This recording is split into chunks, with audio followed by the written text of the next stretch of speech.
Hello everyone, Aditya Chauhan this side. तो दोस्तों आज हम करने वाले हैं मार्केट एनालिसिस ऑफ 17th मार्च। तो दोस्तों जैसे कि मैंने प्रीवियस वीडियो में 16 मार्च का मार्केट एनालिसिस किया था, और दोस्तों जो मैंने फर्स्ट केस बताया था मार्केट ने सेम टू सेम 16 मार्च के दिन बनाया।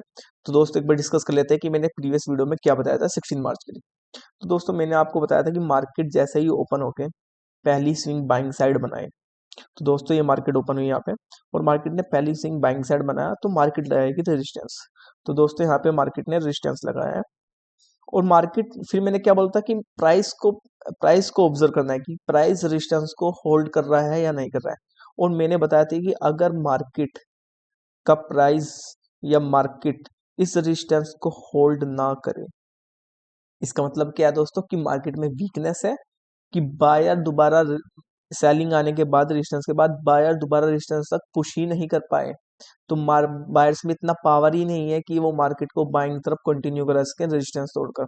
तो इसमें क्या हुआ दोस्तों, तो दोस्तों मैंने बताया था जब मार्केट और प्राइस इस रेजिस्टेंस को सस्टेन ना करें, इस रेजिस्टेंस पर होल्ड ना हो, तो एक सेलिंग स्विंग का ट्रेड बनेगा। किसके कंफर्मेशन पे?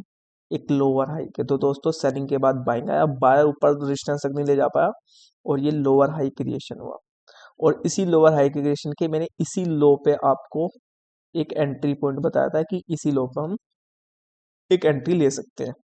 ठीक है दोस्तों, और 1:4 रिस्क रिवॉर्ड का एक अच्छा ट्रेड यहाँ पे हमें मिलेगा। तो दोस्तों हमारा स्टॉप लॉस कहाँ पे होगा? स्टॉप लॉस होगा दोस्तों हमारा प्रीवियस लोअर हाई पे। ठीक है, और उसी वीडियो में ये भी मेंशन हुआ था कि मार्केट लगातार 5-6 दिन से सेलिंग ट्रेंड में है, और काफी लगातार मार्केट गिर रही है।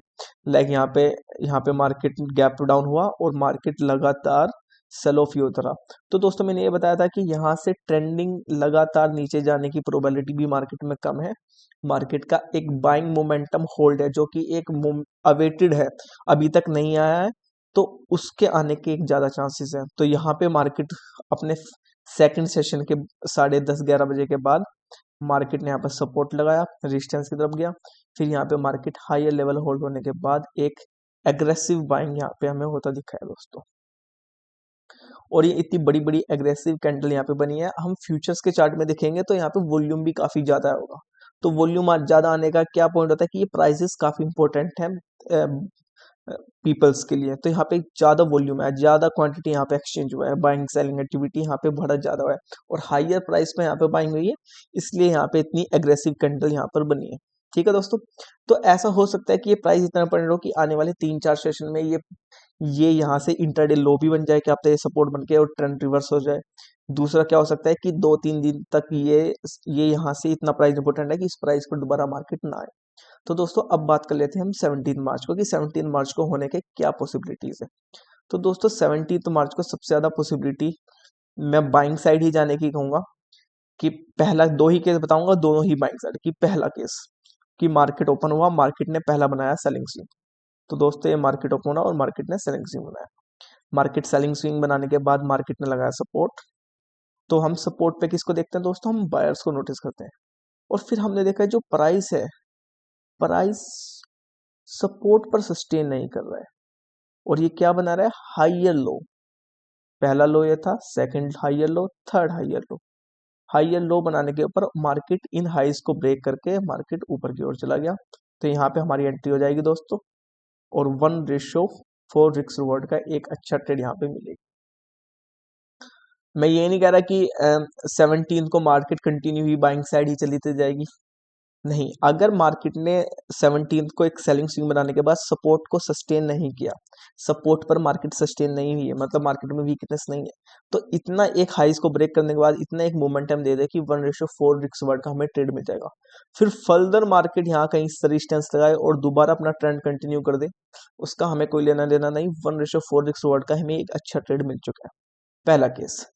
तो दोस्तों अब बात करता हूं मैं दूसरे केस की। तो दूसरा केस दोस्तों है कि अगर मार्केट पहला स्विंग बनाए हमारा बाइंग साइड। ठीक है दोस्तों, तो दूसरा केस कि मार्केट ओपन हुआ और मार्केट गया बाइंग साइड। तो दोस्तों ये मार्केट कहीं पे साइडवेज कहीं पे भी ओपन हुआ और मार्केट ने एक बाइंग स्विंग बनाया। ठीक है दोस्तों, बाइंग स्विंग बनाने के बाद मार्केट क्या लगाती है दोस्तों? बाइंग स्विंग बनाने के बाद मार्केट लगाती है एक रेजिस्टेंस। तो मार्केट ने लगाया रेजिस्टेंस, और अब हमें यहाँ पे क्या नोटिस करना है, सेलर को ऑब्जर्व करना है कि सेलर रेजिस्टेंस से मार्केट को नीचे गिरा पा रहा है या नहीं। अगर सेलर मार्केट को नीचे नहीं गिरा पाता और प्राइस जो है वो रेजिस्टेंस पर ही सस्टेन कर रहा है, और साथ में ये हाइयर लोज का पैटर्न भी बनता दिख रहा है दोस्तों, हाइयर लोज सस्टेन हो रहे हैं कि हर मार्केट में लो सस्टेन हो रहे हैं हर स्विंग के। तो एक रेजिस्टेंस ब्रेक पे एक अच्छा 1:4 रिस्क रिवॉर्ड का ट्रेड बनेगा, और फर्दर एक ट्रेड हो मिलने के बाद 1:4 रिवॉर्ड के बाद फर्दर मार्केट चाहे ट्रेंड अपना कंटिन्यू कर दे, note a big issue, 1:4 risk reward का ट्रेड हमें यहाँ पे मिलेगा। इसके एंट्री डायरेक्ट रेजिस्टेंस ब्रेक पर हम एंट्री लेंगे, और जो हमारा स्टॉप लॉस होगा वो प्रीवियस हाइयर लोस पर हमारा क्या होगा दोस्तों, स्टॉप लॉस रखा जाएगा। तो दोस्तों मैक्सिमम दो ही केस की प्रोबेबिलिटी सबसे ज्यादा है 17 मार्च के दिन बनने की। ठीक है दोस्तों, अगर बेसिकली यहाँ से दोबारा सेलिंग स्विंग जाता है, कंफर्मेशन जाता है, मैं इतना वो इंटरेस्टेड नहीं होऊंगा सेलिंग साइड जाने के लिए। मैं बाइंग साइड करूंगा कि इतना एग्रेसिव बाइंग आया, क्या ये लगातार रिवर्स हो जाएगा क्या, इसके चांसेस काफी कम होते हैं कि लगातार इतना एग्रेसिव बाइंग होती दोबारा अगले दिन लगातार सेलिंग हो जाए, नहीं। अगर पहली स्विंग सेलिंग भी आई तो सपोर्ट को सस्टेन नहीं करेगा, बाइंग साइड जाएगा, और अगर पहली स्विंग बाइंग साइड बनी तो अगर रेजिस्टेंस को सस्टेन करता है मार्केट और फिर ब्रेक देता है तो 1:4 रिस्क रिवॉर्ड का एक अच्छा ट्रेड मिलेगा। तो दोस्तों आज की वीडियो में इतना ही, बने रहिए मेरे साथ। वीडियो अगर समझ में नहीं है वीडियो को दोबारा देखिए, और दोस्तों कमेंट कीजिए कि एक basics of like swing nature, buying swing, selling swing, how to identify trend, इसके भी ऊपर भी एक वीडियो मैं आपको बनाऊं या नहीं, इसके लिए मेरे को कमेंट कीजिएगा।